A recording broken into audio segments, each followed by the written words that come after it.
World's biggest astrology community in Tamil. Online Astro TV, வாழ்வின் வெளிச்சம். Online astro டிவியை கண்டு மகிழுங்கள்.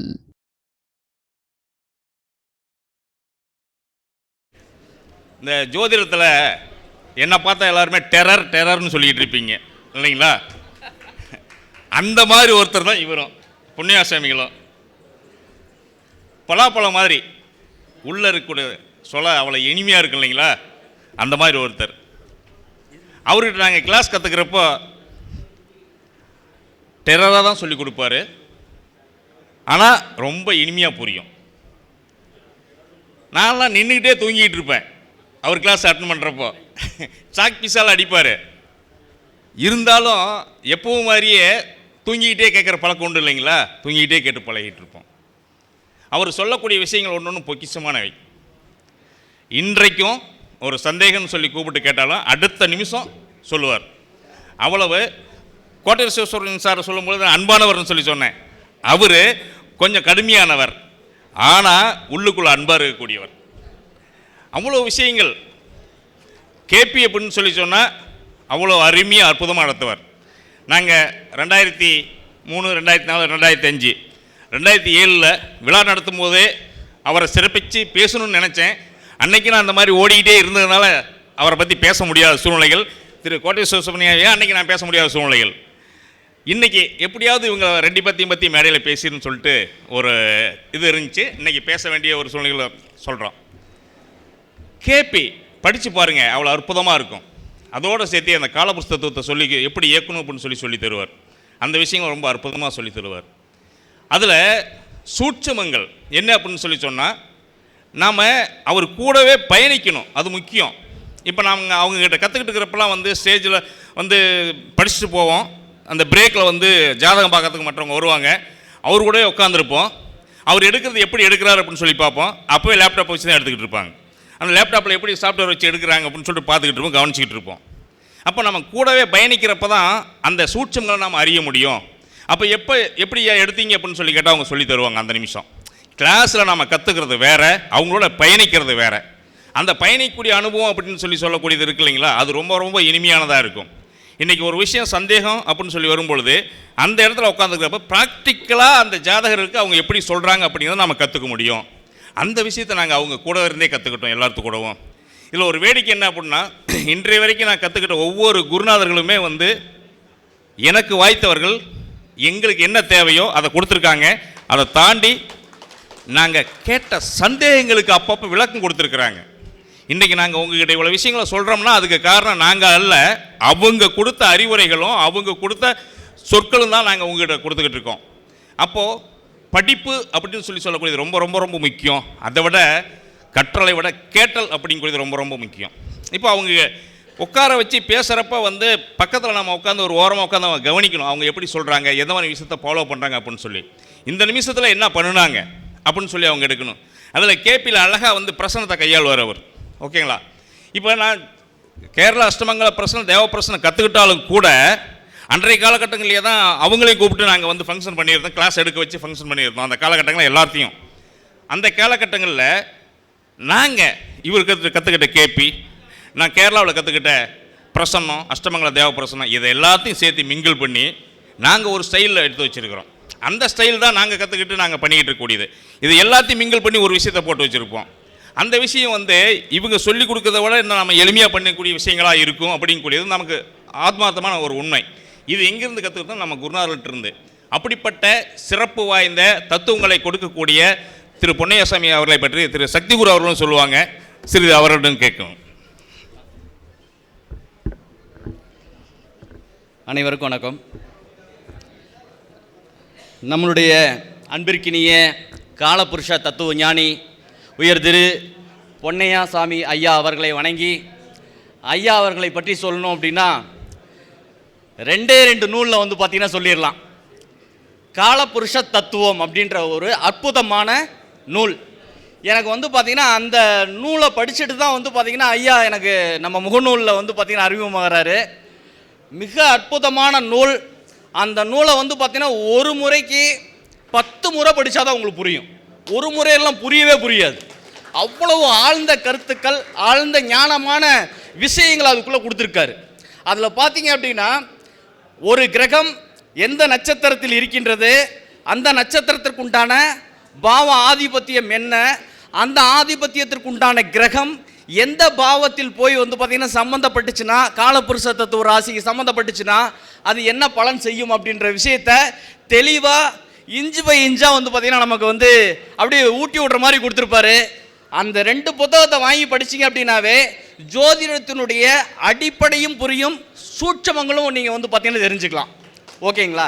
எனக்கு அந்த புத்தகங்களை படிச்சுட்டு நான் ஒரு 10 ஆண்டுகளுக்கு முன் ஐயாவினுடைய அந்த முகநூலில் ஒரு கமெண்ட்டில் பார்த்தீங்கன்னா அவருக்கு கமெண்ட் பண்ணியிருந்தேன் ஐயாவுக்கு, பொன்னையா சுவாமிகள் ஐயாவுக்கு. எனக்கு ரொம்ப ஒரு ஆத்மார்த்தமான ஒரு அந்த கமெண்ட்டை பார்த்தீங்கன்னா பண்ணியிருந்தேன்.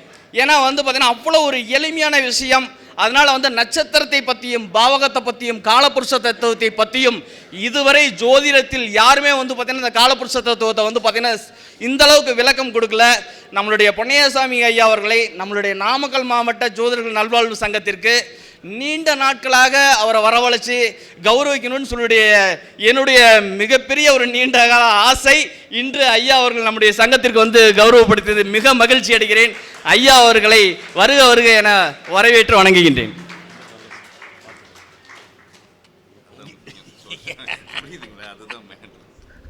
எல்லாம் வல்ல இறைவனின் பேரருளால் வல்லான் வகுத்த வழிகோப்ப இந்த அரங்கிலே வீற்றிருக்கக்கூடிய எனது அருமை சகோதர சகோதரிகளே, நாமக்கல் ஜோதிடர் நல்வாழ்வு சங்கத்தினுடைய நிர்வாகிகளே, இந்த விழாவை மிக சிறப்பாக நடத்தி கொண்டிருக்கக்கூடிய எனது அருமை சகோதரர் சக்தி குரு அவர்களே, தென்னரசு அவர்களே,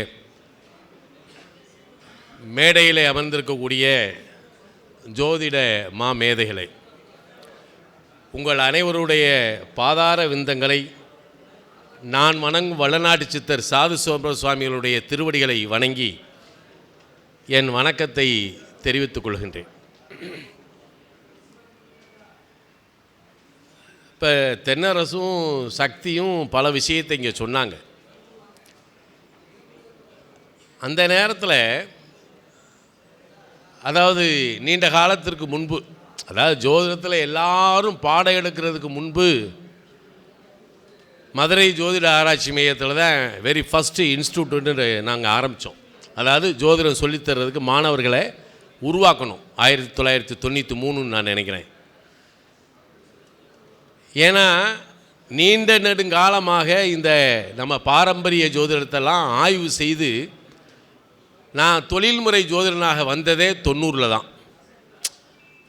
அதுக்கு முன்னாடி கிட்டத்தட்ட ஒரு 10 வருஷம் எங்கெங்கெல்லாம் பெரியவங்க இருக்காங்களோ அங்கேயெல்லாம் போய் அவங்க எப்படி இந்த ஜோதிடத்தை சொல்கிறாங்க, இந்த ஜோதிடத்திற்குரிய விளக்கம் என்ன, அவங்க எப்படி இந்த ஜோதிடத்தை எடுத்து சொல்கிறது பாங்கு, அப்படி ஒரு 10 ஆண்டு காலம் பெரியவங்களெல்லாம் போய் பார்த்து அவங்களுடைய ஆசீர்வாதத்தை வாங்கி நூல்களை பல திரட்டி நூல்களை ஆய்வு செய்து அதில் நமக்கு எதெல்லாம் ஒத்து வருது, எதெல்லாம் சரியாக வருது, இல்லை எதெல்லாம் நமக்கு சந்தேகம் வருதுன்னு சொல்லி பார்த்து அதுக்கு மேலே இதில் நான் ஒன்று சொல்லுவேன். எப்படின்னா, நீங்கள் எந்த அளவுக்கு ஆர்வமாக இந்த ஜோதிடத்தை கையில் எடுக்கிறீங்களோ அந்த அளவுக்கு கலைமகள் உங்களுக்கு சகல வழியும் காட்டுவாள். இதுதான் உண்மையான விஷயம். உங்களுடைய ஆர்வம் தான் இதில் முக்கியம். வேறு என்னமோ நான்லாம் பெரிய படித்து அப்படி வந்தேன் இப்படி வந்தேன், அதெல்லாம் ஒரு வெங்காயமும் கிடையாது. இன்னமும் இந்த மேடையில் யாராவது ஒரு வார்த்தை நமக்கு ஏதாவது சொல்லிட மாட்டாங்களா அப்படின்ற ஒரு ஏக்கத்தோடவே உட்காந்துருப்பேன். எல்லார் பேச்சையும் நான் ரொம்ப ஆர்வமாக கேட்பேன். இப்போ அந்த காலத்துலேருந்து பார்த்திங்கன்னா நான் எல்லா மேடைகளையுமே இப்போல்லாம் ரொம்ப சாந்தமாயிட்டேன். அப்போ என்னுடைய பேச்செல்லாம் வேறு மாதிரி இருக்கும், ரொம்ப போல்ட்டாக பேசுவேன். ஆனால் என்னோட தான் பயணிச்சுக்கிட்டு இருக்கிறாரு. அந்த காலத்தில் ஞான சிந்தாமணியில் 1994 95 ஞான சிந்தாமணி ஆசிரியர் தயானந்தலால் ஜோதி அவர் தான் நான் இந்த மாதிரியெல்லாம் வர்றதுக்கு என்னை அறிமுகப்படுத்தினது அவர் தான். அவர் கருத்தரங்கத்தான் என்னை கூட்டிகிட்டு போனார். அவரை கூப்பிட்டு ஏதோ அவருக்கு ஏதோ தெரிஞ்சிருக்கேன், எனக்கு லெட்ரு போட்டு மாநாட்டில் கலந்துக்கன்னு சொல்லி ஒரு இன்விடேஷன் அனுப்பினார்.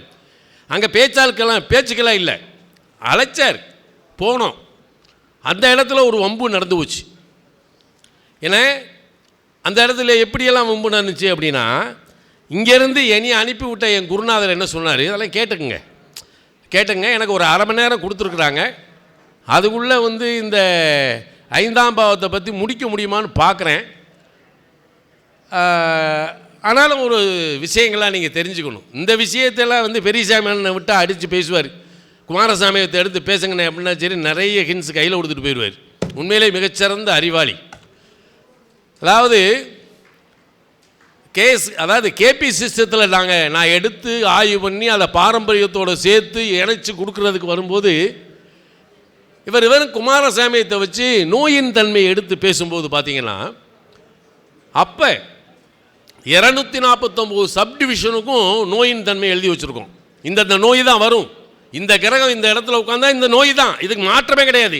ஸ்கேன் என்ன ஸ்கேனு, போய் எடுத்துட்டு வா, நான் சொல்கிறது தவறுனா ஏன்ட்ட வா அப்படின்னு ஆணித்தரமாக சொல்லக்கூடியவங்க. இன்னர் பார்ட், உனக்கு பிராஸ்டேட் கிளாண்டில் தான் பிரச்சனை, போய் பாரு. கர்ப்பப்பைனா கர்ப்பப்பையை சுற்றி உனக்கு என்ன பிரச்சனை, இல்லை கால் பிளாடரில் என்ன பிரச்சனை.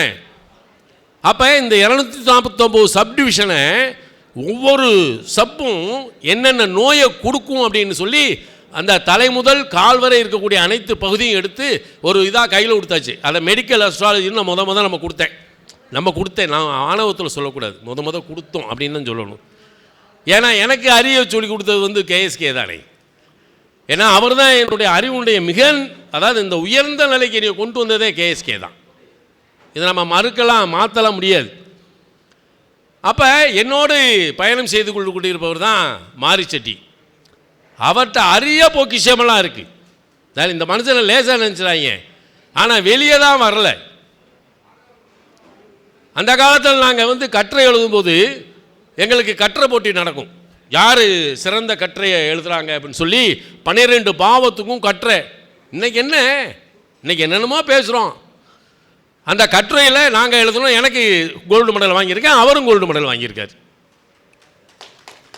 என்ன ஆனால் எங்களுடைய ஒரு ஜோதிட அறிஞனுடைய அறிவை பகுத்து பார்த்து இவர்களுடைய திறமையை வெளிக்கொண்டு வர வேண்டும் என்ற எண்ணத்தோடு எங்களையெல்லாம் இந்த உங்களுக்கு அறிமுகப்படுத்தியவர் யார் என்னதுன்னா, அவர் தயானந்தலால் மகரிஷி தான், ஜோதி தான். எந்த ஸ்டேட்டில் மாநாடு நடந்தாலும் சரி என்னைய கூட்டிகிட்டு போயிடுவார். ஏன்னா அந்த கூட்டத்தை ஃபிங்கர் பிட்டில் நிப்பாட்டிட்டு போயிடுவேன். நான் இதுவரைக்கும் எந்த ஒரு ஜோதிட மாநாட்டுக்கும் ஒரு பேப்பரில் குறிப்பெடுத்ததா சரித்திரமே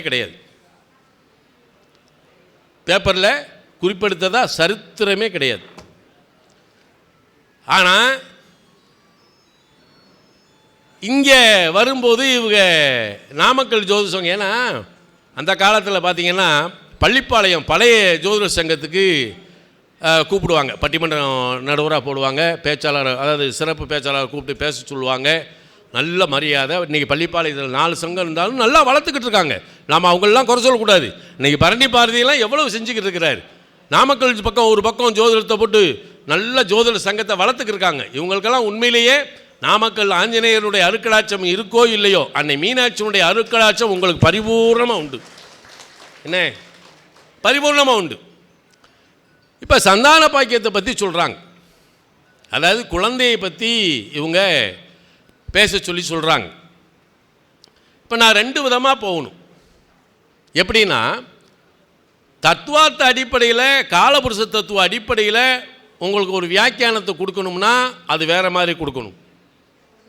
சாஸ்திர ரீதியாக நமக்கு இந்த அந்த அந்த பஞ்சமஸ்தானம் என்று சொல்லக்கூடிய அந்த மகாலட்சுமி ஸ்தானத்தை பற்றி பேசணும் அப்படின்னா, நான் அந்த காலத்தில் சொற்பொழிவுக்கு போகும்போது ஒரு பெரியவர் இப்படி தான் கேட்டார், சாமி ஒருத்தனுடைய பூர்வ புண்ணியம் நல்லா இருக்குது அப்படின்னா அது எப்படி சாமி தெரிஞ்சுக்கிறது? இப்படி ஒரு கேள்வி கேட்டார். உண்மையிலே அருமையான கேள்வி. இப்போ நம்மளுடைய பூர்வ புண்ணியம் நல்லா இருக்குன்றது எப்படி தெரிஞ்சுக்கிறது? ஆனால் நம்ம என்ன மீனாட்சிட்டு போய் இப்படியெல்லாம் என் பூர்வ புண்ணியம் நல்லா இருக்காமா அப்படின்னு கேட்குறதா, இல்லை தென்னரசிட்ட போய் என் பூர்வ புண்ணியம் எப்படி நல்லா இருக்கான்னு கேட்குறதா? தென்னரசிட்ட போய் கேட்டோம்னா சரியா பயமுறுத்தி விட்ருவார். ஏன்னா போன வட்டம் நீ இத்தனை கொலைகளை பண்ணியிருக்கேன் பாரு. ஆனால் சக்தி குருட்ட போனோம்னா நீ போன வட்டம் ஒரு பிராமணன் சபிச்சிருக்க, அதுக்கு இந்த மாதிரி செய் அப்படின்னு சொல்லுவார். ஆனால் ஒரு பூர்வ புண்ணியம் நமக்கு நன்றாக இருக்கிறது என்பதை நாம் அறிந்து கொள்ள வேண்டுமானால், சுயமாக அறிந்து கொள்ள வேண்டுமானால், நாம் பெற்ற குழந்தைகளில் ஏதேனும் ஒன்று நமக்கு பெருமை தருமானால் நமது பூர்வ புண்ணியம் நன்றாக இருக்கின்ற அர்த்தம். இதுதான் உண்மை. என போகிற போக்கில் சொல்கிறாரு, அதாவது குழல் இனிது, அதாவது திருவள்ளுவர் சொல்கிறாரு, குழல் இனிது யாழ் இனிது என்பதன் மழலை சொல் கேளாதவர் இல்லையா? நான் பேரம்பேத்தியெல்லாம் எடுத்து பேரம்பேத்தியில் கொஞ்சும் போது இந்த உலகத்தையே மறந்துடுவேன். போதும், எனக்கு போதும். அதை விடவா நமக்கு? எங்கள் வீட்டில் கூட சொல்லுவா, ஏயா இப்படி உன் பிள்ளைகளை ஒன்றா கூட கொஞ்சினது இல்லையா? ஆனால் நம்ம பிள்ளைகளை பெற்று போட்டு வளர்க்கும் போது நம்ம ஓட வேண்டியதாகிடுச்சு. சாப்பாடு ஜீவனாம்சம் ஒன்றுமே. அது அந்த காலத்தில் எப்படின்னா, ஜோதிடமும் ஒரு கண்ணு, ஆன்மீகமும் ஒரு கண்ணு. இதுக்கும் போகணும் இதுக்கும் போகணும். ஒரு 3 நாள் உட்காந்து ஜாதகம் பார்ப்பேன், அந்த காசை எடுத்து கொண்டு போய் பொண்டாயிட்ட கொடுத்துட்டு எந்த மலையில் இருக்கேன்னு கண்டதாட்டு எந்த சாமியார் கூட இருப்பேன்னு எனக்கே தெரியாது. இப்படி தான் வாழ்க்கையை கொண்டு போனோம். இன்றைக்கி மாதிரிலாம் இல்லை. இன்றைய ஜோதிடர்களுடைய மனநிலை எப்படி இருக்குது? பெரியசாமி என்ன அவர் விதமாக அவர் ஜாதகத்தை பார்த்துக்கிட்டு போய்க்கு இருக்கிறாரு. அவர் பெருசாக இந்த ஜோதிடத்தில் எனக்கு அது வேணும் இது வேணுன்ற பேராசையெல்லாம் அவர்கிட்ட கிடையாது. வர்றவனுக்கு ஒரு நல்வழிக்கப்படுத்துகிறார். ஆனால் இன்றைய இளைஞர் சமுதாயமா அப்படின்றது நான் சொல்ல மாட்டேன். ஆனால் இன்றைக்கு வரக்கூடிய ஜோதிடர்களுடைய எண்ணமும் செயலும் மாறுபட்ட நோக்கோடு இருக்கிறது என்பதை நாம் கொஞ்சம் உத்து பார்க்கணும். இந்த மேடையில் இதை பேசுகிறதுக்கு எனக்கு உரிமை இருக்கு. ஆனால் இருக்குது, உரிமை இருக்குது. ஏன் அப்படின்னா, பொருளாசையோடு இந்த ஜோதிடத்துக்குள் புகுந்தவர்கள் நிறைய பேர் இருக்காங்க. இதை நாம் புரிஞ்சுக்கிடணும். கோட்டையூர் சுப்பிரமணியமெல்லாம் அவர் அந்த காலத்தில் இருக்கார். இன்றைக்கு வரைக்கும் இந்த ஜோதிடத்தில் எனக்கு இந்த பிரமாண்டமான இதை கொடுத்துருச்சு, இதை கொடுக்குது, இது கொடுக்கும் அப்படின்ற நிலையில் இல்லை. அவருடைய அறிவை அவர் பயன்படுத்திக்க வந்தார். இன்றைக்கு வரைக்கும் அவர் அதிலேருந்து மாறவே கிடையாது. இந்த மனுஷன் அவரை பாராட்டணும். அப்படி பார்த்தா இன்றைக்கி அவர் பெரிய எத்தனையோ மாளிகை கட்டியிருக்கலாம், பென்ஸ் காரில் வரலாம், எப்படியோ வரலாமே. அண்ணா அழகாக சொன்னாங்க, குமாரசாமி நூல் பழைய நூலெல்லாம் குப்பன்னு, அது இல்லாமல் நீ வந்தியா? எதிர்த்து நின்று பேசுவதற்கு கூட உன்னால் தகுதி இல்லை. நான் எடுத்த ஒரு கிளாஸ், 1 மணி நேரம் எடுத்த கிளாஸை நான் போடுறேன். நான் எத்தனையோ ஆண்டு, அதாவது எத்தனையோ ஆண்டு வார வாரம் ஒரு வகுப்பு எடுத்துக்கிட்டு இருக்கேன், பல வகுப்பு எடுத்துக்கிட்டு இருக்கேன். ஒன்றும் கிடையாது. பலன்கூறும் சூட்சுமம் வகுப்பில் நான் ஒரே ஒரு சிடியை, ஒரே ஒரு நாள் வகுப்பு, 1 மணி நேரம் வகுப்பை மட்டும் நீ போடுறேன். அதுக்கு நீ விளக்கம் சொல்லிடு பார்ப்போம். விளக்கம் சொல்லு பார்ப்போம். இது ஆணவத்தில் சொல்லலை, எனக்கு கொடுத்தது மீனாட்சி. அந்த அறிவுக்கு சொந்தக்காரி அவ. அதை எல்லாத்துக்கும் வேணும்னு தான் நம்ம கொடுக்குறோம். இதில் நான் போய் ஆணவமாக வச்சு இதில் என்ன செய்ய போகிறேன்? இன்னைக்கு கடைசியில் உன் நிலை என்னாச்சு? எலிமெண்ட்ரி ஸ்கூலில் பாடம் எடுக்கிற மாதிரி போட்டு பாடம் எடுத்துக்கிட்டு இருக்க. அது யாருக்கு தெரியாது? அது ஒரு பாடமா? வா இறங்கு, ஒரு கிரகத்தை தூக்கி போடு, ஒரே ஒத்த கிரகத்தை இந்த 12 கட்டத்தில் எங்கே வேணாலும் போடு, பேசுவோம். வா. பைத்தியக்காரை. நான் என்ற ஆணவம் வரவே கூடாது. ஒரு காலகட்டத்தில் பொன்னையா ஸ்டேஜில் உட்கார்ந்துருக்கான பேச்சாளர்களே அங்கே பேச முடியாது. அப்படியே என்ன சொல்ல போறானோன்னு சொல்லி அப்படியே நிற்பாங்க. இப்படி ஒரு திரும்பினா நின்றுவாங்க.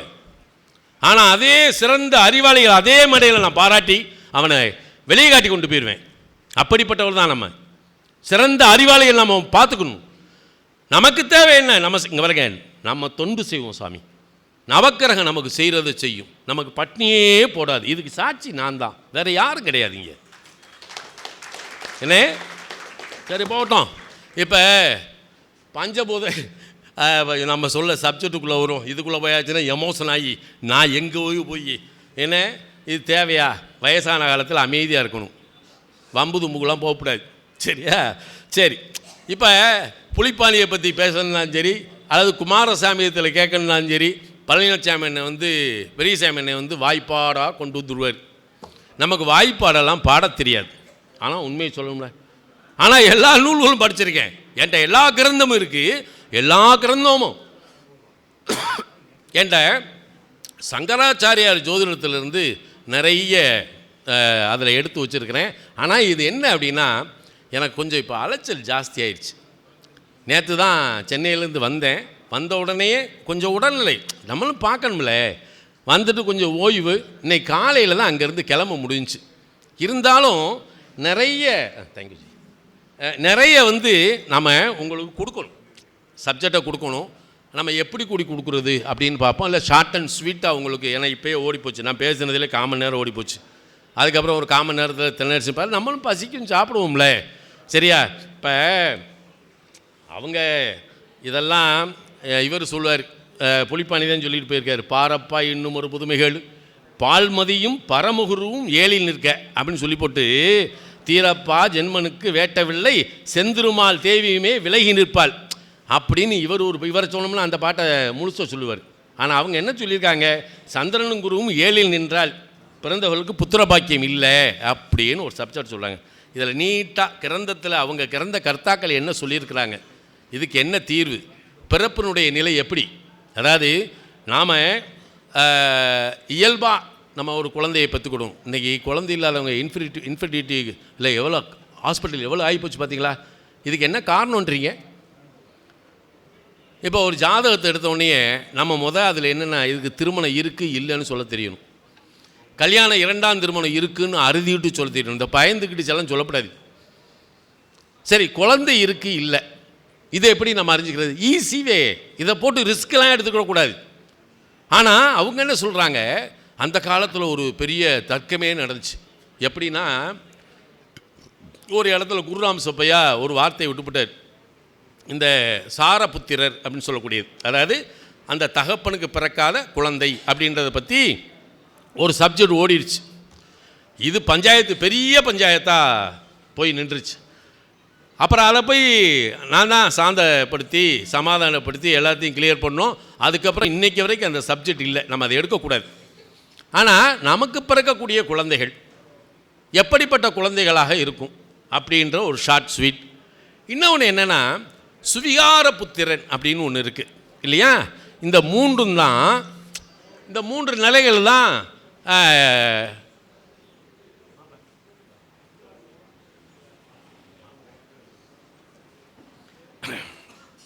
என்ன, இந்த 3 நிலைகள் தான் குழந்தையினுடைய நிலையை நாம் பார்க்கணும். சரியா? இதில் இதுக்குள்ளே நிறைய சொல்கிறாங்க. இப்போ குழந்தை பிறக்கணும் அப்படின்னா முதல் லக்கணத்துக்கு என்ன தகுதி இருக்குதுன்னு தீர்மானிக்கணும். இந்த லக்கணத்துக்கு குழந்தை பெற்றுக்கொள்ளக்கூடிய தகுதி இருக்கா, இதை நம்ம தூக்கணும். சரியா? சரி, வாழ்க்கை துணைன்னு வரக்கூடியவளுக்கு அவளுக்கு அந்த இது இருக்கணுமா இல்லையா? அப்போ மனைவிக்கும் பெற்றுக்கொள்ளக்கூடிய தகுதி இருக்கா அப்படின்னு லேசாக நம்ம எடுத்துக்கிடணும். சரி, இந்த குழந்தை பிறப்பு அப்படின்றது எந்த காலத்தில் அவங்களுக்கு குழந்தை, இப்போ நம்ம கல்யாணம் முடித்தோடனே, இப்போ எங்கள் வீட்டிலலாம் அப்படி தான் ஆகிப்போச்சு. எனக்கு கல்யாணத்தை முடித்தோடனே 1 வருஷம் ஆச்சு. நான் கொஞ்சம் அப்படி இப்படின்னு வேலையில் இருந்தேன்னா எங்கள் அப்பத்தா கூப்பிட்டு சொல்லிச்சு, தம்பி நம்ம வம்சத்தில் கல்யாணம் முடித்தோடனே குழந்தை பிறந்துடும், அதனால் இவ்வளோ லேட் ஆகிடுச்சு, இவ்வளோ தீர்த்துட்டு இன்னொரு கல்யாணம் பண்ணுவோமான்ட்டுருச்சு. எனக்கு தூக்கி வாரி போட்டுச்சு. என்னடா சண்டாளத்தனமே, ஒரு பொம்பளை பிள்ளை வாழ்க்கையை இப்படி பாழாக்குறீங்க. ஏன்னா அவங்கெல்லாம் பழமைவாதிகள் தானே, வம்ச விருத்தின்னு ஒன்று இருக்குது. என்ன, ஆமாம், எங்கள் அப்பாலாம் எங்கள் அம்மாவை எங்கே கொண்டு வந்தார் தெரியுமா? எங்கள் அப்பா நம்ம பெரிய இந்த இவங்க அரண்மனை மாதிரி மகாலில் வச்சா கல்யாணம் முடித்தாங்க கிடையாது. ஜல்லிக்கட்டை போய் அணைஞ்சார். ஜல்லிக்கட்டை அணைஞ்சா என் பொண்ணை கட்டிக்கிறவன்னு ஒருத்தன் சொல்லிட்டான். என்ன, ஜல்லிக்கட்டை பிடிச்சி நிப்பாட்டினார். எங்கள் அம்மாவை தூக்கி 7 வண்டியில் சரக்கோடு வந்து இறக்கிட்டாங்க. எப்படி இருக்கும்? இப்படி தான் நான் எங்கள் அப்பா கதையை கேட்டிங்கன்னா பெரியது. ஆனால் எங்கள் அப்பா தான் மிகப்பெரிய சித்த வைத்தியர். மாரி செட்டியோட அவங்க அப்பா மிகப்பெரிய சித்த வைத்தியர். குருமருந்து எங்கள் அப்பா குருமருந்து அந்த காலத்தில் வச்சுருந்தாங்க. அதே மாதிரி குருமருந்து மாரி செட்டியோட அவங்க அப்பா வச்சுருந்தாங்க. ஏன்னா இந்த இடத்துல நாம் அதை சொல்லிக்கிடணும். ஒரு உறவு அப்படின்றதுல ஒரு சந்தோஷம் எனக்கு. எங்கள் அப்பா பெரியது, எங்கள் தாத்தா பெரிய வைத்தியர். ஏதோ மரபு வந்துட்டோம், சரியா? இப்போ அவங்க ஒரு முக்கியமான ஒரு விதியை சொல்கிறாங்க. எப்படின்னா, சனிக்கு 7 புதன் அப்படின்னு ஒரு விஷயத்தையும், சந்திரனுக்கு 7 சூரியன், அதாவது குழந்தை இல்லாததுக்கு ஒரு காரணத்தை சொல்கிறாங்க. அந்த சூரியனை செவ்வாய் பார்த்தாரானால் புத்திர பாக்கியம் இல்லைன்னு சொல்கிறான். சந்திரனுக்கு 7 புதன், சனிக்கு 7 புதன், சந்திரனுக்கு 7 சூரியன். அந்த சூரியனை செவ்வாய் பார்த்தால், நீங்கள் குழந்தை பாக்கியத்துக்கு நீங்கள் போங்க, நான் வேண்டாங்களே, அதை நம்ம சாராம்சமாக எடுக்கலாம். இந்த குழந்தை பிறப்புக்கு லக்கணத்துக்கு தகுதியே இருக்கியா? லக்கணம்ன்ற ஒரு அணுவான அந்த புள்ளி இருக்குது பார்த்தீங்களா, இந்த அணுவிலும் அணுவான புள்ளியில் இந்த 12 பாவத்தினுடைய தன்மை மறைஞ்சிருக்கும். இந்த 12 பாவத்தினுடைய தன்மையில் எந்தெந்த பாவங்களுக்கு இந்த லக்கணத்தினுடைய அந்த அணுவிலும் அணுவான புள்ளி தொடர்பு கொள்கிறதோ அந்த பாவங்களை அந்த தசாநாதன் புத்திநாதன் தொடக்கூடிய காலகட்டத்தில் அந்த பாவத்தினுடைய தன்மையை அவன் அடைகிறான். அதை அழகாக சொன்னார், அருமையாக சொன்னார், ரசனையாக இருக்குது. அவ்வளோதான் வித்தியாசம். அப்போ இந்த இடத்துல எல்லாருக்குமே புத்திர ஸ்தானம்னு இருக்கும். சரி, இதுக்கு இடையில் நம்ம பார்க்கணும், முக்கியமான விஷயத்தை பேசுவோம். ஏன்னா இன்றைக்கு ட்ரெண்டில் என்ன வேணும்ன்றதான் முக்கியம். அவன் சாஸ்திரத்தில் நிறைய சொல்லியிருக்கான், இவர் என்னமோ சொல்லிட்டாரு. அதில் தோஷம் எப்படி கண்டுபிடிக்கிறது, அதுக்கு உண்டான பரிகாரம் இவருக்கு. அதாவது நம்மால் தென்னரசு சொன்னால் அந்த தோஷத்தையும் சொல்லு, அதுக்கு பரிகாரத்தையும் சொல்லு. ஒத்த காலில் நிற்பான் மனுஷன். ஆமாங்க. ஆனால் உண்மையிலேயே அந்த காலத்தில் தென்னரசு ஒரு வகுப்பு கூட விட்டதில்லைங்க. சங்ககிரியில் அமிர்தலிங்க ஐயா நடத்தினேன். அந்த சனிக்கிழமை ஞாயிற்றுக்கிழமை நடக்கும். அங்கே ஃபீஸெல்லாம் பெரிய ஃபீஸெல்லாம் கிடையாது. ஏன்னா ஒரு 30-40 பேர் படிப்பாங்கன்னு வைங்களேன். இந்த ஏரியா சேலம் சம்மந்தப்பட்ட இந்த நாமக்கல்ல இருந்து என்கிட்ட படித்த மாணவர்கள் நிறைய இருக்காங்க. இல்லைங்க, வகுப்பு அருமையாக இருக்கும். வகுப்பை கவனிக்கலை அப்படின்னா சரி, அது யாராக இருந்தாலும் அடி தான். எங்கள் வீட்டில் அப்போ யாராவது எங்கள் ஜோசியம் படிக்கிறதுக்கு வந்தாங்கன்னா, என்ன வேணும், ஐயாவை பார்க்க வந்து, எதுக்கு, ஜோசியம் கற்றுக்கணும் சாமிட்டோம். அப்படியா? வீட்டில் எல்லாருமே சிரிப்பாங்க. ஏன் தெரியுமா? எதுக்கு சிரிக்கிறீங்க அப்படின்னா, அடி வாங்கிறதுக்குன்னு ஒருத்தன் வர்றான் பாருங்க உங்ககிட்ட. என்ன இப்போ கூட அதை சொல்லணும். அவர் சதீஷ்னு ஒரு நண்பர், என்கே, அவர் நம்ம வசந்தன்கிட்ட இருக்கார் இல்லையா. சதீஷ் முத என்கிட்ட தான் படித்தார். நான் இப்போ உங்களுக்கு மேடையில் அவர்னு பேசுகிறேன். நான் அவன் வேணும் தான் பேசுவேன், வாடா போடான்னு தான் பேசுவேன். ஏன்னா அவன் அப்படி தான் வச்சுருந்தேன் அவனை, செல்லப்பிள்ளை மாதிரி. நம்ம ஆஃபீஸில் தங்கி படித்தவன் அவன். இன்றைக்கி பாருங்க, அவர் ஒரு சிகரத்தில் இருக்கார், நல்லா இருக்கார். அவர் ஒரு இடத்துல முக்தா சீனிவாசனுடைய பேட்டியில் என்னையை பற்றி சொன்னான்னு இன்னொருத்தவங்க அந்த பேச்சை எடுத்து அனுப்பிச்சிருந்தாங்க. உண்மையிலே அது அதாவது இறை திருவருள் நமக்கு சார், நம்ம பெருமை நமக்கு தெரியாது சார். ஏன்னா இப்படி நல்ல மாணவர்கள் உருவாகி வரும்போது தான் அது நமக்கு ஒரு பேர் இல்லையா. அப்போ இந்த இடத்துல முக்கியமான கவனிக்க வேண்டிய ஒரு விஷயத்தை மட்டும் சொல்கிறேன். எப்படின்னா, இன்றைக்கி ஆட்டிசம் குழந்தைகள் நிறைய பிறக்குது, சரியா? குழந்தை இல்லைன்றவன் நிறைய பேர். குழந்தைக்காக கோயிலுக்கு போன்னு சொல்லி கோயிலில் போய் பரிகாரமாக பண்ணி பணத்தை செலவழிச்சும் குழந்தை இல்லாமல் போகிறது நிறைய, சரியா? ஆனால் நம்ம நூல்களில் அதை அழகாக சொல்லிட்டான், மலடு அப்படின்னு சொல்லி லேசாக. இன்றைக்கி அந்த காலத்தில் நடந்த கொடுமை தான் பெரிய கொடுமை. கல்யாணம் ஆகி குழந்தை இருக்காது, 5 வருஷம் 7 வருஷம் ஆச்சு, 10 வருஷம் ஆச்சுன்னு ஒன்று அக்கா, அதாவது அவங்க தங்கச்சி இருக்கும், தங்கச்சியும் சேர்த்து கட்டி கொடுத்துருவாங்க. டே, அவனுக்கு தான் குறைன்றது எவனுமே சொல்லலை, அது பொம்பளைக்கு தான் குறைன்னு சொல்லியிருந்தாங்க. இப்போ தான் போய் அதை டெஸ்ட் பண்ணுறோம். 2 பேர்த்துமே குழந்தை இல்லைன்னு சொன்ன உடனே இதை விதின்னு தான் சொன்னாங்க. ஆம்பளையை குறையே சொல்லலை அந்த காலத்தில், நான் சிறுபிள்ளையா இருந்த காலகட்டத்தில். ஆனால் இன்றைக்கி மாவனே 2 பேரும் டெஸ்ட் பண்ணு, யாருக்கு இல்லை, இவனுக்கு மொட்டிலிட்டியும் கிடையாது, இதுவும் கிடையாது.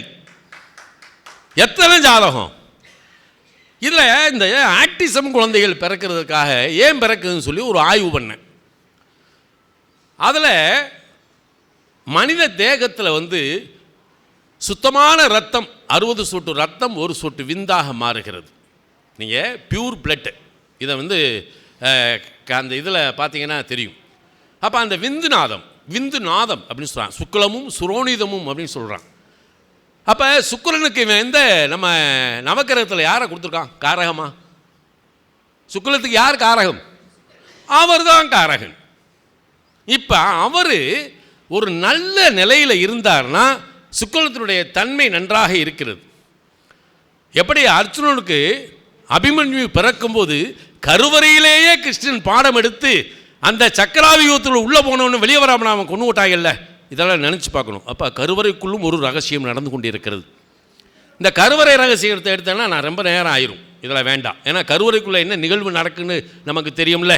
அதுக்குள்ளே போகும்போது கூட அந்த 272 நாட்களுக்கு பின்பு அந்த குருவின் நிலை வரும்போது அந்த பிண்டத்திற்கு அது வரைக்கும் அது ஒரு சந்த பிண்டமாக இருக்குது. அந்த இருதயத்தை இயக்குகின்ற அந்த பிரகஸ்பதி தொட்டு பார்க்கக்கூடிய நாளை கணிதத்தில் கொண்டு போய் பார்த்தோம். நீ கருவறையிலேருந்து வெளியே வந்தவனா தொப்பில் கட் பண்ணவனாடா டைம் எழுதுற. கருவறைக்குள்ளேயே ஒரு விதியை தீர்மானிக்கிறானே. அப்போ அந்த கணிதத்துக்கு போகணும். அப்போ அந்த கணிதத்துக்கு போகணும்னா சூரியனும் சந்திரனும் சேர்க்கை ஆகணும். ஏன்னா தாய் தகப்பன் சேர்ந்த நாள்னு ஒன்று இருக்கு இல்லையா, அந்த நாளை போகணும். அப்போ அந்த நாளுக்கு போய் அதை எடுத்து இவங்க இந்த வம்சத்தில் இப்படித்தான் வந்திருக்காயன்னு சொல்லி அதை எடுத்து அதையும் தூக்கி ஓரமாக போட்டாச்சு, அதை ஓரம் கட்டியாச்சு. ஆனால் இந்த குழந்தை பிறப்பினுடைய ரகசியம், இப்போ நாம் நம்மளுடைய எண்ணம் தான் நம்மளுடைய குழந்தைகளாக பிறக்கிறது அப்படின்னு சொன்னால் கூட நல்ல ஆரோக்கியமாக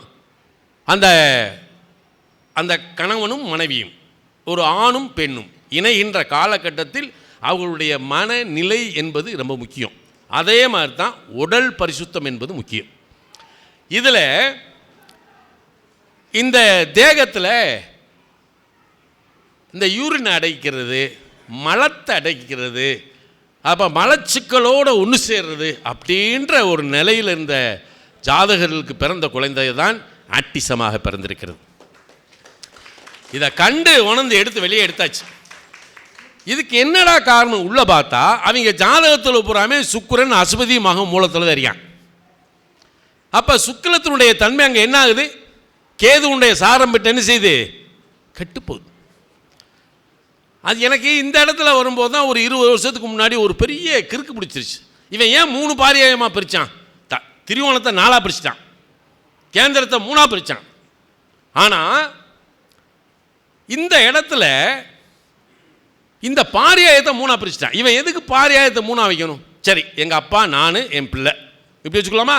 என் தாத்தை எங்கள் அப்பா நான் வரக்கூடாது. நான் என் தந்தை என் குழந்தை, இந்த இடத்துல தான் இந்த 3 பாரியாயத்தை வச்சுருக்கான். அப்போ உன்னுடைய கர்மமுனை சூத்திரம் அசுபதி நட்சத்திரத்தில் இருக்குது, அதுதான் தலவாசி, நீ வந்த இடம்டா.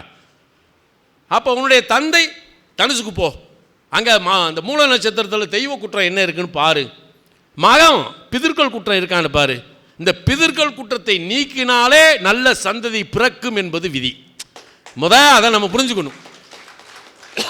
நீங்கள் மக நட்சத்திரத்தில் எத்தனை கிரகம் இருந்தாலும் சரி, அனாவசியமாக தூக்கி சொல்லுங்க, எத்தனை துர்மரணம் நடந்துச்சு உன் வீட்டில்னு கேளுங்க, அப்படியே இருக்கும்.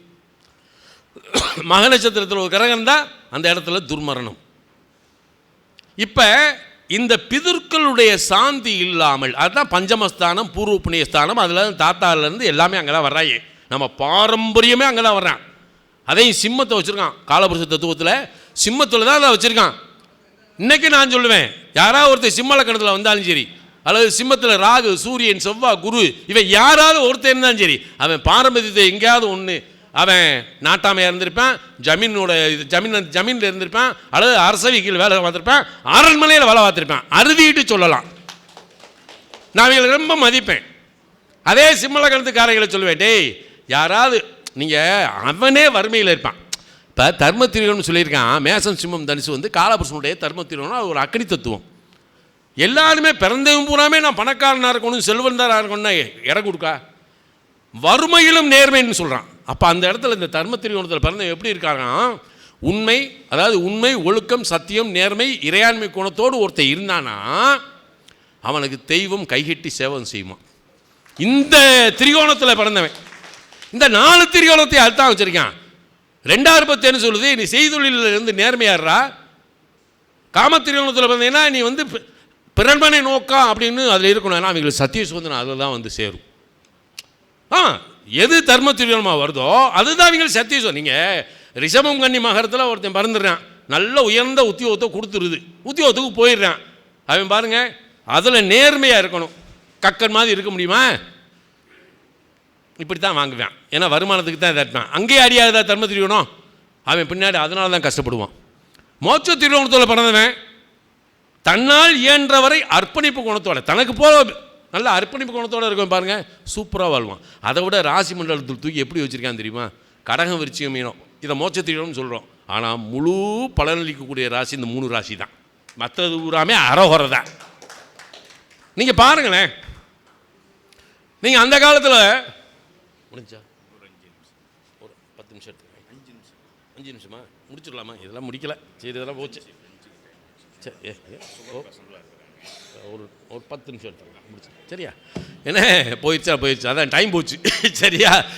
அப்போ இதில் நிறைய உங்களுக்கு இதெல்லாம் இந்த ஸ்வீகார புத்தர் எப்படி, ஔரசன்னா என்ன, சேத்திரஜன்னா என்ன, 8 விதமான அந்த பிறப்பினுடைய இது வந்து பிறப்பை, அதாவது ஔருஷபுத்திரன் நமக்கு இயற்கையாக பிறக்கக்கூடிய குழந்தை, சாரபுத்திரன், அதே மாதிரி ஸ்வீகாரபுத்திரன், இதெல்லாம் எடுத்து இதுக்கு வந்து ஆண்களுக்கு என்ன சொல்கிறான்? கிரகதோஷம், தேவசாபம், சத்ருசாபம், விஷ்ணு சாபம், ஸ்திரி சாபம், சர்ப்பசாபம், பிரம்மசாபம்.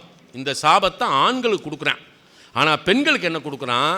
சர்ப்ப சேசித்தல் அப்படின்னு ஒன்று இருக்குது. அதாவது கற்பப்பை சார்ந்த இந்த இந்திரிய நீர்த்தல், பரிவேஷம், என்ன கிருமி கூபம், கிருமி கற்பப்பையில் கிருமி சர்றது, ஏன்னா அதுக்கப்புறம் வந்து புழுவினால் கற்பநாசமாகக்கூடிய ஒரு விஷயத்தை அதை சொல்கிறான். கற்பஸ்ராவம் அப்படின்னு சொல்லி மரித்து பிறத்தல் அப்படின்ற, குழந்தையெல்லாம் மறுத்து பிறப்பீர்கள் இல்லையா? இதெல்லாம் ஒரு பக்கம். இந்த இடத்துல வந்து குரு சாபம், சர்ப்பசாபம், அதாவது இந்த பூனையை கொள்வது குழந்தை பிறப்பு இல்லாமல் ஆக்குது சாமி. பூனையை கொண்டவங்களுக்கு குழந்தை இல்லை, அதை வந்து சாஸ்திரத்தில் சொல்லியிருக்காங்க. அதை ஒரு இதாக சொல்கிறாங்க. சரி, அதாவது செவ்வாய் வந்து 5 குடையவராய் 7 குடையவர் சேர்க்க, இதெல்லாம் வந்து கிரகத்தினுடைய இது போவோம். இப்போ இது ஒன்று பார்ப்போம். அப்போ சுக்லத்தினுடைய தன்மை இந்த அஸ்பதி மகம் மூலத்தில் இருக்குது அப்படின்னா நாம் அவனை எச்சரிக்கணும். டேய் மலச்சிக்கல் இல்லாமல் பார்த்துக்குங்கடா, சரியா? ஒரு காலத்தில் ரிஷபலக்கணம்னு வரும்.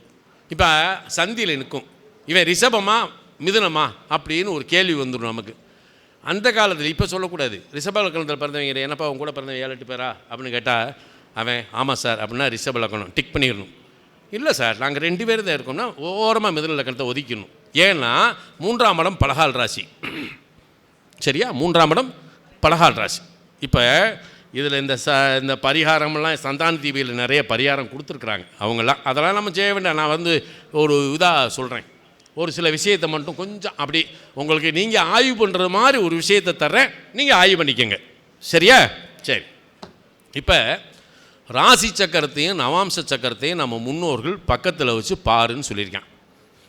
நம்ம வேறு வர்க்க சக்கரம் நிறைய இருக்குது, நம்ம எதையுமே தொடலை. இதில் வந்து ராசி நவாம்சம் இப்படின்னு வச்சுக்கிட்டான். நான் இதில் கொஞ்சம் மேலே போய் என்ன செய்வேன், துவாதசாம்சத்தையும் நான் கையில் வச்சுக்கிடுவேன். துவாதசாம்சத்தை கொஞ்சம் ஆய்வு பண்ணிங்கன்னா அதுக்குள்ளே பல விஷயங்கள் அதில் கிடைக்கும், நீங்கள் அதை கையில் வச்சுக்கலாம். இந்த துவாதசாம்ச சக்கரத்தை சீரடி பத்ததின்னு சொல்லி 99 ஒன்று வெளியிட்டேன், அது அப்படியே கிடக்கு, வெளியிடலை. நட்சத்திரத்துடைய சூட்சும நட்சத்திரம், உன்னை இயக்கக்கூடிய சூட்சும நட்சத்திரம் எதுன்னு சொல்லி ஒன்று எடுத்தேன். அதுக்கும் ஒரு சாஃப்ட்வேர் போட்டோம், அதை தூக்கி ஓரம் கட்டியாச்சு. நட்சத்திர சித்தாந்தம் அப்படின்னு சொல்லி ஒரு சின்ன லேசாக ஒருத்தருக்கு சொல்லி கொடுத்தேன். ஒரு 5 பேருக்கு கிளாஸ் எடுத்தேன். அவன் பெரிய வியாபாரியாகவே கொண்டு போயிட்டாங்க. இப்போ அவன் போடுறாங்க நட்சத்திர சித்தாந்தம் அப்படின்னு சொல்லி, இப்படி ஆகிப்போச்சு பூரா. இப்போ நாம் இதெல்லாம் இல்லை, நம்மளுடைய லக்னம் வந்து நல்லா இருக்கணும். என்ன லக்னம் நல்லா இருக்கணும். 12 ராசியை வச்சுக்கோங்க. இதில் நெருப்பு, நிலம், காற்று, ஜலம், என்ன ஆகாய தத்துவம் வந்து இருக்கிறது பூச நட்சத்திரத்தில் மட்டும்தான். எல்லாம் சேர்ந்து ஆகாயம் ஆகாது. ஆகாய தத்துவம் இருக்க ஒரே நட்சத்திரம் எதுனா பூச நட்சத்திரம். ஏன்னா அங்கே தான் பிரகஸ்பதியும் சனியும் ஒன்று கூடுற இடம் இல்லையா? அதை வந்து தனியாக வச்சுக்கிடுவோம். இப்போ நம்ம லக்னாதிபதி நவாம்சத்தில் நின்ற வீட்டதிபதி இருக்கார் இல்லையா, அவர் ராசி சக்கரத்தில் எப்படி இருக்காருன்னு பாருங்கள், சரியா?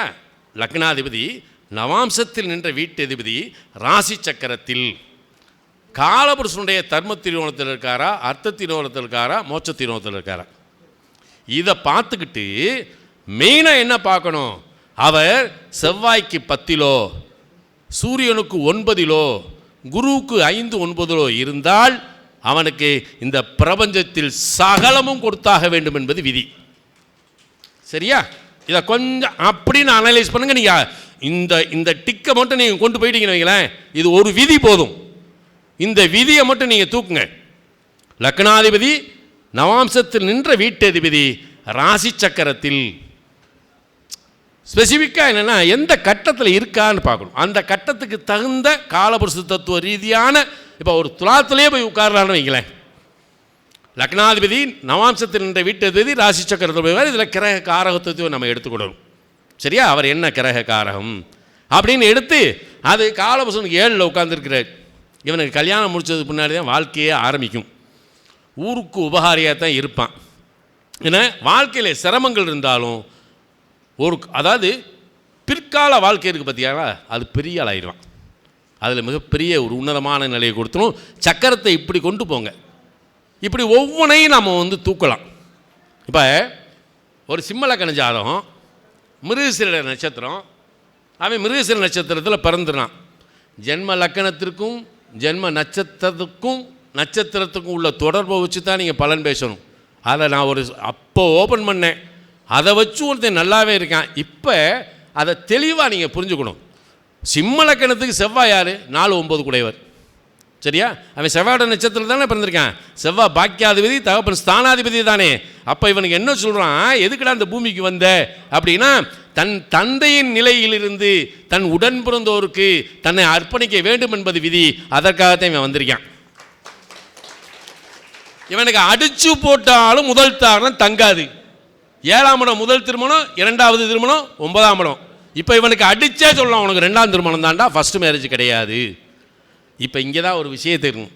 இந்த 4ஆம் இடமும் 9ஆம் இடமும் சுகபாக்கியாதிபதி நம்ம அருமையாக சொல்லுவோம். தாய் தகப்பை இருக்கிற வரைக்கும் அவன் எந்த சோபத்தை அனுபவிக்கவே முடியாது. காரணம் தெரியுமா? அது காலபுருஷனுக்கு 1 8.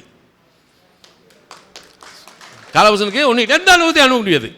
ஆனால் இப்படிப்பட்ட ஜாதகர்களுக்கு தான் குழந்தை இல்லை. குழந்தை இல்லை. நீங்கள் ஆய்வு பண்ணும்போது இந்த மாதிரி ஷார்ட் அண்ட் ஸ்வீட்டாக கொண்டு போகும். ஒரு துலாலக்கணத்து பிள்ளை புரட்டாதி நட்சத்திரத்தில் பிறந்துடுறா. குரு 6 கூடையவர் 2ல் சனி சாரம். சனி பஞ்சமாதிபதி, சுக பஞ்சமாதிபதி. என்னம்மா வேலை பார்க்குறியா? வேலை பார்க்குறேன். சரி, கல்யாணம் முடிஞ்சு குழந்தை இருக்கா? இருக்குது. புருஷனோட இல்லை இல்லை.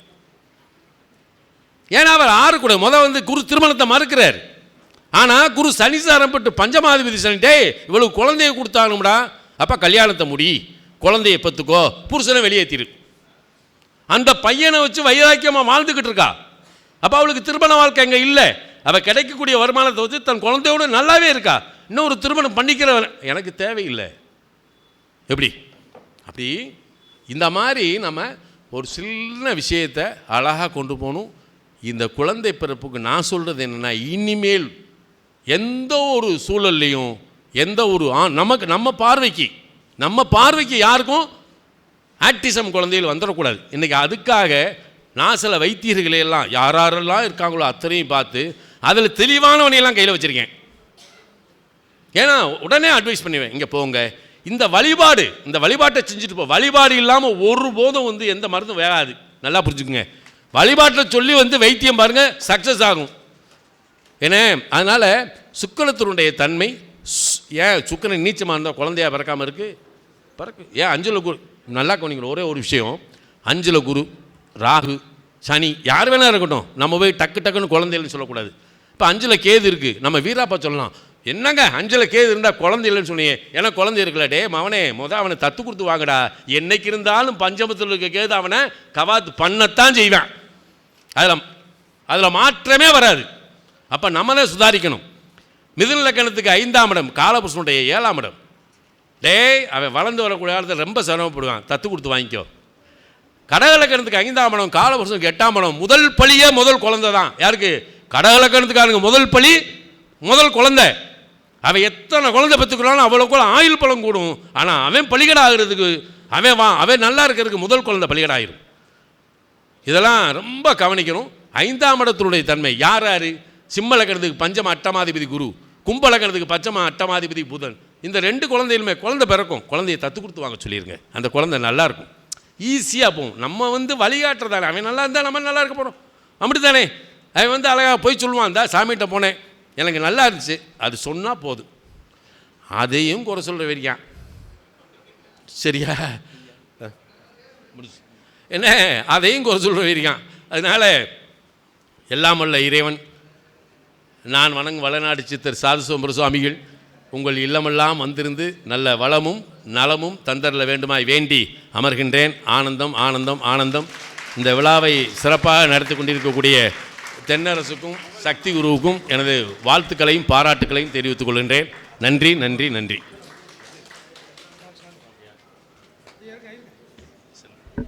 திரு பொன்னையசாமி அவர்களுக்கு நன்றி.